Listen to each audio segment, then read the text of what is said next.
ഹൂത്തികൾ Mediterranean കടലിലെ കപ്പലിനെയും ആക്രമിച്ച വിവരം പുറത്തുവന്നു. കഴിഞ്ഞ ദിവസമാണ് 3 ആക്രമണം ഉണ്ടായത്. 3 ആക്രമണവും 3 കടലിടുക്കുമായി ബന്ധപ്പെട്ടതാണ്. ഈ കാര്യം അമേരിക്കൻ സെൻട്രൽ കമാൻഡർമാർ സ്ഥിരീകരിച്ചു. ശക്തമായിരിക്കുന്ന ആക്രമണങ്ങൾ ഉണ്ടായിട്ടുണ്ട്, ഞങ്ങൾക്കതിനെ പ്രതിരോധിക്കാൻ സാധിച്ചു എന്നാണ് അമേരിക്കയുടെ ഭാഗത്ത് വന്നിരിക്കുന്ന റിപ്പോർട്ട്. ഇത് ഏറെക്കുറെ ശരിയാണ് എന്ന തരത്തിൽ അതിനൊരു സ്ഥിരീകരണം ഉണ്ടായിട്ടുണ്ട്. എന്ന് വെച്ചാൽ ആക്രമണം നടന്നിട്ടുണ്ട് എന്ന തരത്തിൽ പറയുന്ന വിഷയം ചെങ്കടലുമായിട്ട് ബന്ധപ്പെട്ടാണ് സാധാരണഗതിയിൽ ഹൂത്തികൾ ആക്രമണം നടത്തല്. ഇസ്രായേലുമായി ബന്ധപ്പെട്ടോ യൂറോപ്യൻ രാജ്യങ്ങളുമായിട്ട് ബന്ധപ്പെട്ടോ അല്ലെങ്കിൽ വേറെ ഏതെങ്കിലും രാജ്യങ്ങൾ ഇസ്രായേലിലേക്ക് ആയുധങ്ങളോ അതല്ലെങ്കിൽ മറ്റെന്തെങ്കിലും കടത്താനോ ശ്രമിക്കുന്ന കപ്പലിനെ ആക്രമിക്കുക എന്നുള്ളതാണ് യഥാർത്ഥത്തിൽ ഹൂത്തികളെ സംബന്ധിച്ചിടത്തോളം അവരുടെ ലക്ഷ്യമെന്ന് ആദ്യഘട്ടത്തിൽ തന്നെ അവർ പറഞ്ഞതാണ്. അതിനോടനുബന്ധിച്ചാണ് യഥാർത്ഥത്തിൽ വലിയ രീതിയിലുള്ള അക്രമ കാര്യങ്ങളൊക്കെ അവർ ഉണ്ടാക്കാറുമുള്ളത്. ഇപ്പോൾ അതിന് വിപരീതമായ രീതിയിൽ അതിലൊരു മാറ്റം വരുത്തുന്ന രീതിയിൽ മെഡിറ്ററേനിയൻ കടലിനെയും കേന്ദ്രീകരിച്ചുകൊണ്ടുള്ള അക്രമങ്ങൾ തുടങ്ങിയിരിക്കുന്നു എന്ന് അമേരിക്കയുടെ സെൻട്രൽ കമാൻഡർമാർ തന്നെ സ്ഥിരീകരിച്ചിരിക്കുന്നു. 3 കടലിടുക്കിൽ ഒരേ സമയത്ത് ഇസ്രായേലുമായിട്ട് ബന്ധപ്പെട്ട കപ്പലിനെ ഹൂത്തികൾ ആക്രമിച്ചു എന്ന തരത്തിലാണ് റിപ്പോർട്ട് പുറത്തു വരുന്നത്. അത് അറബിക്കടലിൽ MSC അലക്സാണ്ട്രിയ എന്ന കപ്പലും ചെങ്കടലിൽ യാനിസ് എന്ന കപ്പലും മെഡിറ്ററേനിയനിലെ ഐസക്സ് എന്ന് പറയുന്ന എസെക്സ് എന്ന് പറയുന്ന കപ്പലിന് നേരെയുമാണ് ആക്രമണം ഉണ്ടായത്. വളരെ ശക്തമായിരിക്കുന്ന ബാലിസ്റ്റിക് മിസൈൽ കൊണ്ടുള്ള തുരുതുര അനിയന്ത്രിതമായിരിക്കുന്ന ആക്രമണം ഉണ്ടാവുകയും ഞങ്ങൾക്കതിനെ പ്രതിരോധിക്കാൻ സാധിച്ചിട്ടുണ്ട് എന്ന് അമേരിക്ക പറയുന്നുണ്ടെങ്കിൽ പോലും കപ്പലിന് ചില ഭാഗങ്ങളിൽ തീപിടിച്ചതായിരിക്കുന്ന വീഡിയോകളൊക്കെ ഈ യൂറോപ്യൻ മീഡിയകളിലൊക്കെ അത് ലൈവായിട്ട് തന്നെ കാണിക്കുന്നുണ്ട്. ആ കാര്യങ്ങളൊക്കെ ഈ ബാലിസ്റ്റിക് മിസൈൽ വരുന്നതും കപ്പലിന് നേരെ പതിക്കുന്നതും അത് പൊട്ടിത്തെറിക്കുന്നതുമായി ബന്ധപ്പെട്ട് തുടരെയായിട്ട് കണ്ടിന്യൂ ആയിട്ട് അങ്ങനെ ചെയ്തുകൊണ്ടിരിക്കുന്ന വീഡിയോസുകളാണ് ഇപ്പോൾ പുറത്തു വന്നിരിക്കുന്നത്. അത് ആരും റെക്കോർഡ് ചെയ്തത് എന്നതിനെ കുറിച്ചുള്ള വിവരങ്ങളൊന്നുമില്ല. ഏതായിരുന്നാലും ഈ ഇറാനുമായിട്ട് ബന്ധപ്പെട്ട വിഷയത്തിൽ ഇറാനിലെ പ്രസിഡന്റ് മരണപ്പെട്ടതുമായി ബന്ധപ്പെട്ട് മറ്റുള്ള ഷിയ മലീഷ്യകളുമായി ബന്ധപ്പെട്ടവർക്കൊക്കെ ശക്തി ക്ഷയിച്ചിരിക്കുന്നു.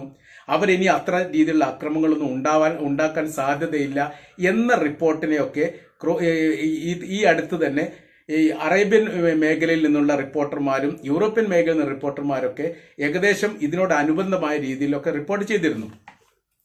ഇനി വിചാരിക്കുന്ന തരത്തിലുള്ള അക്രമങ്ങൾ ഉണ്ടാവില്ലെന്നും ഇനി ഞങ്ങൾക്ക് പ്രതിരോധിക്കാൻ സാധിക്കുമെന്ന് ഇസ്രായേലിന്റെ മീഡിയക്കാരും ഈ വിഷയവുമായിട്ട് ബന്ധപ്പെട്ട് IDF-നെ ഉദ്ധരിച്ചുകൊണ്ടും റിപ്പോർട്ട് ചെയ്തിരുന്നു. ആയുധങ്ങളുമായിട്ടുള്ള തന്ത്രങ്ങളും അത് മുഴുവനും ഇറങ്ങി വരുന്നത് ഇറാനിൽ നിന്നാണ്. അതുകൊണ്ട് ഇറാനിനെ സംബന്ധിച്ചിടത്തോളം ഇപ്പോൾ അവരെ സംബന്ധിച്ചിടത്തോളം ഏറ്റവും വലിയ രീതിയിലുള്ള ശക്തമായിരിക്കുന്ന ആഘാതമാണ് പ്രസിഡന്റും വിദേശകാര്യമന്ത്രിയും അടക്കമുള്ള നേതാക്കന്മാർ മരണപ്പെട്ടതോടുകൂടി ഉണ്ടായത്. അതുകൊണ്ട് ഇവരുമായിട്ടുള്ള ബന്ധത്തിന് അകൽച്ചയുണ്ട്. അതുകൊണ്ട് അവരെ പ്രതിരോധിക്കാൻ ഞങ്ങൾക്ക് വളരെ എളുപ്പമാണ് എന്ന തരത്തിലായിരുന്നു. എന്നാൽ ഇതിനെയെല്ലാം ഖണ്ഡിച്ചുകൊണ്ടുള്ള അക്രമ പരമ്പരയാണ് യഥാർത്ഥത്തിൽ ഹൂത്തികൾ ഇപ്പം നടത്തിയിരിക്കുന്നത്. ചെങ്കടൽ മാത്രമല്ല, ഇനി ഞങ്ങളുടെ മിസൈൽ ഏതെല്ലാം ഭാഗത്തേക്കെല്ലാം എത്തുമോ ആ ഭാഗത്തേക്ക് മുഴുവനും കേന്ദ്രീകരിച്ചുകൊണ്ടുള്ള അക്രമം നടത്തും എന്ന് ഏതാനും ദിവസങ്ങൾക്ക് മുമ്പേ തന്നെ ഹൂത്തികളുടെ ഭാഗത്തു നിന്ന് അവരുടെ കമാൻഡർ തന്നെ ഈ വിഷയവുമായിട്ട് ബന്ധപ്പെട്ട് വിവരങ്ങൾ പറഞ്ഞിരുന്നു. ഞങ്ങളെ സംബന്ധിച്ചിടത്തോളം ഇറാനുമായി ബന്ധപ്പെട്ട വിഷയത്തിൽ യുദ്ധമുഖത്ത് നിന്ന് പിന്മാറാനോ യുദ്ധത്തിന്റെ ശക്തി ക്ഷയിക്കാനോ അതൊരു കാരണമൊന്നുമല്ല. കൃത്യമായിരിക്കുന്ന ലക്ഷ്യത്തോടു കൂടി വിജയത്തിന് വേണ്ടിയുള്ള പോരാട്ടമാണ് തങ്ങൾ നടത്തുന്നത്. അത് വിജയിക്കുക തന്നെ ചെയ്യും. അതിനുള്ള എല്ലാ സംവിധാന കാര്യങ്ങളും തങ്ങളുടെ കൈവശത്തിലുണ്ട്. അതെല്ലാം ക്രോഡീകരിച്ചുകൊണ്ട് തന്നെയാണ് ഈ യുദ്ധമുഖത്ത് ഞങ്ങൾ സജീവമായിരിക്കുന്നത് എന്നാണ് ഹൂത്തികൾ ഈ വിഷയവുമായിട്ട് ബന്ധപ്പെട്ട് മറുപടി പറഞ്ഞിരിക്കുന്നത്. ഈ 3 മേഖലയും കേന്ദ്രീകരിച്ചുകൊണ്ട് പ്രതിരോധം ഉണ്ടാക്കുക എന്ന് പറഞ്ഞാൽ അമേരിക്കയെ സംബന്ധിച്ചിടത്തോളം അവർക്കും പ്രയാസമായിട്ടാണ് മനസ്സിലാക്കാൻ വേണ്ടി സാധിക്കുന്നത്. ഈ ചെങ്കടലിലും മെഡിറ്ററേനിയൻ കടലിലും യഥാർത്ഥത്തിൽ അമേരിക്കയുടെ യുദ്ധക്കപ്പലുകൾ ഉണ്ട്. അത് ആദ്യം തന്നെ എത്തിയത് ഈ മെഡിറ്ററേനിയൻ കടലിലേക്കാണ്. അവിടെ ഇസ്രായേലിന്റെ സൈന്യത്തെ സഹായിക്കാൻ വേണ്ടിയിട്ട് ഒക്ടോബർ 7-ാം തീയതിക്ക് ശേഷം 9-ാം തീയതിയോടുകൂടി തന്നെ 3 യുദ്ധക്കപ്പൽ എത്തിയിട്ടുണ്ട്. അത് അവിടെ നങ്കൂരമിട്ടിരിക്കുന്നു. അതിൽ നിന്നാണ് പ്രതിരോധ കാര്യങ്ങളൊക്കെ ചെയ്യാൻ വേണ്ടിയിട്ട് അവർക്ക് സാധിക്കുന്നത്. ചെങ്കടലുമായി ബന്ധപ്പെട്ട വിഷയത്തിൽ ക്രോഡീകരണം ഉണ്ടാക്കി വ്യത്യസ്തമായിരിക്കുന്ന ലോകരാജ്യങ്ങളോട് ചെങ്കടൽ വഴി മറ്റുള്ള കപ്പലുകളൊക്കെ യാത്ര സുഖകരമാക്കാൻ വേണ്ടിയിട്ട് തങ്ങൾ അതിൽ ഇടപെടുകയും അതിനുള്ള എല്ലാ സംവിധാനവും ഒരുക്കുമെന്ന് പറഞ്ഞുകൊണ്ട് ചെങ്കടലിലേക്ക് അമേരിക്ക യുദ്ധക്കപ്പലിനെ അയച്ചു. അതോടൊപ്പം തന്നെ ബ്രിട്ടൻ യുദ്ധക്കപ്പലിനെ അയച്ചു. അതും അവിടെ നങ്കൂരമിട്ടുകൊണ്ട് ഹൂത്തികളെ പ്രതിരോധിക്കുന്ന ഏർപ്പാടിലാണ് ഇപ്പോൾ അവർ ചെയ്യുന്നത്. വേണ്ടത്ര വിജയിച്ചിട്ടില്ല, വിജയിക്കുന്നില്ല, വേണ്ട രീതിയിലുള്ള പിന്തുണ മറ്റുള്ള രാജ്യങ്ങൾ നൽകുന്നില്ല എന്ന പരാതിയൊക്കെ ഇടയ്ക്കിടയ്ക്ക് അമേരിക്ക തന്നെ പറയുന്നുണ്ടെങ്കിൽ പോലും യഥാർത്ഥത്തിൽ അവിടെയും കപ്പലുണ്ട്. പക്ഷേ ഇവിടുത്തെ വിഷയം എന്ന് പറഞ്ഞാൽ അറബിക്കടലിലെ MSC അലക്സാണ്ട്രിയ എന്ന് പറഞ്ഞ കപ്പലിനെയും ആക്രമിച്ചിരിക്കുന്നു. അറബിക്കടലിനെ സംബന്ധിച്ചിടത്തോളം നിലവിൽ നമ്മൾ അറിഞ്ഞ സ്ഥിതിക്ക് ഈ അമേരിക്കയുടെ യുദ്ധവുമായിട്ട് ബന്ധപ്പെട്ട ഒരു കപ്പലും പ്രതിരോധം തീർക്കാൻ വേണ്ടിയിട്ട് അവിടെ ഇല്ല എന്നൊരു പ്രത്യേകത ഉണ്ട്. അപ്പോൾ അറബിക്കടലിൽ ലക്ഷ്യം വെച്ചുകൊണ്ട് ഇവര് ഹൂത്തികൾ ആക്രമിക്കുക എന്ന് പറയുന്ന സമയത്ത് പുതിയൊരു കപ്പലോ പുതിയൊരു സംവിധാനമോ അറബിക്കടലും ഒരുക്കേണ്ട ഒരു പ്രത്യേക സാഹചര്യത്തിലേക്ക് അമേരിക്ക മാറിയിരിക്കുകയാണ്. നിലവിലെ സാഹചര്യം തന്നെ വലിയ പ്രതിസന്ധിയിലാണ്. വലിയ സാമ്പത്തിക പ്രയാസവും വലിയ ബുദ്ധിമുട്ടും യഥാർത്ഥത്തിൽ അമേരിക്ക അനുഭവിക്കുന്നുണ്ട്. ഈ ഇസ്രായേൽ എന്ന് പറയുന്ന രാജ്യം യുദ്ധം ചെയ്തുകൊണ്ട് പാലസ്തീനെ കീഴ്പ്പെടുത്തി അവരുടെ ആധിപത്യം ഉണ്ടാക്കുക എന്ന് പറഞ്ഞാൽ അസാധ്യമായിരിക്കുന്ന കാര്യമാണ് എന്ന് അമേരിക്കയ്ക്കും ബോധ്യപ്പെട്ടിട്ടുണ്ട്. എന്നാൽ ഇസ്രായേൽ വിജയിക്കാത്ത രീതിയിൽ അവിടുന്ന് പരാജയം ഏറ്റുവാങ്ങി പിന്മാറുക എന്ന് പറഞ്ഞാൽ അത് അമേരിക്കക്കും വലിയ വിഷയമാണ്. കാരണം ഈ യുദ്ധത്തിൽ അമേരിക്ക ഇൻവോൾവ് ആണ് എന്നുള്ളത് വളരെ കൃത്യമായി ലോകത്തിന് അറിയാവുന്നതാണ്. ലോക രാജ്യങ്ങളൊക്കെ ഇസ്രായേലിനെ വിമർശിക്കുന്നതോടൊപ്പം തന്നെ യഥാർത്ഥത്തിൽ അമേരിക്കയും വിമർശിക്കുന്നുണ്ട് എന്ന കാര്യം ഇവിടെ ക്ലിപ്തമാണ്. അപ്പോൾ ഇവിടെ വിഷയം എന്ന് പറയുന്നത് ഇതിനെ പ്രതിരോധിക്കാൻ വേണ്ടി ഇനി എന്ത് ബദൽ സംവിധാനം ഉണ്ടാക്കും എന്ന തരത്തിലാണ്. അതിശക്തമായിരിക്കുന്ന ബാലിസ്റ്റിക് മിസൈലുകളുടെ ആക്രമണമാണ് ഈ 3 സ്ഥലങ്ങളിലും 3 കടലിടുക്കിലും 3 കപ്പലിന് നേരെയും ഉണ്ടായിരിക്കുന്നത്. അപ്പോൾ എല്ലാ സമയത്തും അവർ മുന്നറിയിപ്പ് നൽകിയിട്ടൊന്നല്ല അക്രമം ഉണ്ടാകുന്നത്. കപ്പൽ ഇന്ന സ്ഥലത്താണ്, ഇന്ന റൂട്ടിലൂടെയാണ് പോകുന്നത്, അത് ഏകദേശം ഇസ്രായേലുമായിട്ട് ബന്ധപ്പെട്ടതാണ് എന്ന് തോന്നുകയാണ് തീർച്ചയായിട്ടും അവർ ആക്രമിക്കുന്നു.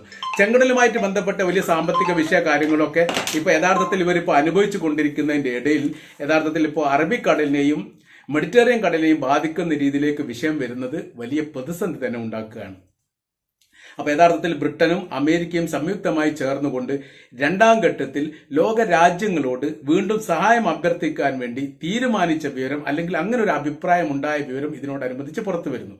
ചെങ്കടലിന്റെ ഭാഗങ്ങൾ അതിർത്തിയുമായിട്ട് പങ്കിടുന്ന രാജ്യങ്ങൾ ഇതിന് സഹകരിക്കാത്തതാണ് അവർ ഏറ്റവും വലിയ വിഷയം. അതിലൊന്ന് ഈജിപ്താണ്, പിന്നീട് സൗദി അറേബ്യയാണ്, UAE ആണ്, ബഹ്റൈൻ ആണ്. ഇങ്ങനത്തെ കുറച്ച് അറബ് രാജ്യങ്ങളാണ് യഥാർത്ഥത്തിൽ എന്ത് ചെയ്യേണ്ടത്, അമേരിക്കയുമായിട്ട് സഹകരിക്കേണ്ടത്.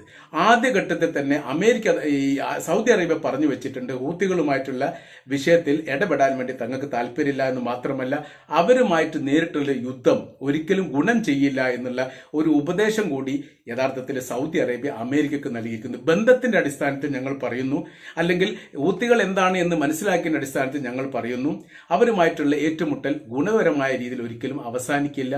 അതുകൊണ്ട് ആ രീതി ശരിയല്ല. ഞങ്ങൾ ഒരിക്കലും ഹൂത്തികൾക്കെതിരെ യുദ്ധത്തിന് വേണ്ടി അമേരിക്കയോടൊപ്പം ചേർന്ന് നിൽക്കുകയില്ല എന്നുള്ള സൗദി അറേബ്യയുടെ നിലപാട് വ്യക്തമായി തന്നെ യഥാർത്ഥത്തിൽ അവർ പറയുകയും ചെയ്തിരിക്കുന്നു. അതിനോട് അനുകൂലപരമായ രീതിയിലുള്ള, അല്ലെങ്കിൽ അതിന് ചേർന്നുകൊണ്ടാണ് ഈജിപ്തും UAEയും ഇതേ നിലപാടെടുത്തിരിക്കുന്നത്. അതുകൊണ്ട് അമേരിക്ക പ്രതീക്ഷിച്ച 3 രാജ്യങ്ങളുടെ സഹായം ഇല്ലാതെ വന്നപ്പോൾ അവർ യഥാർത്ഥത്തിൽ വലിയ പ്രതിസന്ധിയിലായി. ആ പ്രതിസന്ധിയാണ് ഇപ്പോൾ വലിയ രീതിയിൽ കനമുള്ള രീതിയിലേക്ക് കാര്യങ്ങൾ പോയിക്കൊണ്ടിരിക്കുന്നത്. അങ്ങനെയാണ് ചെങ്കടൽ കഴിഞ്ഞു, മെഡിറ്ററേനിയൻ കടലും കഴിഞ്ഞു, അറബിക്കടലിനെയും കൂടി ലക്ഷ്യം വെച്ച് ആക്രമിച്ചതോടുകൂടി ഈ പ്രതിസന്ധി എങ്ങനെ അവസാനിപ്പിക്കണം എന്ന് അറിയാൻ പ്രയാസപ്പെടുന്ന ഒരു സാഹചര്യത്തിലേക്ക് യഥാർത്ഥത്തിൽ അമേരിക്കയും സഖ്യവിഭാഗങ്ങളും എത്തിയിരിക്കുന്നു എന്നാണ് നമുക്ക് മനസ്സിലാക്കാൻ വേണ്ടിയിട്ട് സാധിക്കുന്നത്. ഇതിന് പ്രതിരോധം തീർക്കുക എന്ന് പറഞ്ഞാൽ മറ്റുള്ള രാജ്യങ്ങൾ സഹകരിക്കുക എന്നുള്ളതാണ്. ഇപ്പോൾ ഓരോരോ രാജ്യവും, യൂറോപ്യൻ രാജ്യങ്ങൾ പ്രത്യേകിച്ചും, ഫലസ്തീൻ അനുകൂലമായ രീതിയിലും ഇസ്രായേലിനെതിരായ രീതിയിലും വ്യക്തമായിരിക്കുന്ന നിലപാടുകൾ പറയുകയും ഈ നിലപാടുകൾ അവരുടെ പാർലമെന്റിൽ അവതരിപ്പിച്ചുകൊണ്ട് പ്രമേയം പാസാക്കി ഫലസ്തീന് സ്വതന്ത്രമായിരിക്കുന്ന രാജ്യമായിട്ട് അംഗീകരിക്കുന്നു എന്ന തരത്തിൽ പോലും അഭിപ്രായം പറയുന്നിടത്തേക്ക് കാര്യങ്ങൾ പോയിക്കൊണ്ടിരിക്കുകയാണ്. ഇതിനെ പ്രതിരോധിക്കാൻ വേണ്ടി യഥാർത്ഥത്തിൽ ഇസ്രായേലിന് സാധിക്കുന്നില്ല, അതോടൊപ്പം തന്നെ അമേരിക്കയ്ക്ക് സാധിക്കില്ല. അങ്ങനത്തെ വലിയൊരു പ്രതിസന്ധി നിലനിൽക്കുന്ന സമയത്താണ് കപ്പലിനെ കേന്ദ്രീകരിച്ചുകൊണ്ട് പ്രദേശത്തിന്റെ ഭാഗങ്ങളൊക്കെ മാറ്റിക്കൊണ്ട് 3 കടലിടുക്കിനെയും ആക്രമിക്കുന്ന തരത്തിലേക്ക് ഹൂത്തികൾ മാറിയിരിക്കുന്നത്. ഈ പ്രതിസന്ധി എങ്ങനെ അതിജീവിക്കണം എന്ന കാര്യത്തിൽ യഥാർത്ഥത്തിൽ അമേരിക്കക്കോ ബ്രിട്ടനോ കൃത്യമായ രീതിയിലുള്ള ഒരു നിലപാടും ഇല്ല എന്നുള്ളത് ഏറെക്കുറെ ഉറപ്പായിരിക്കുകയാണ്.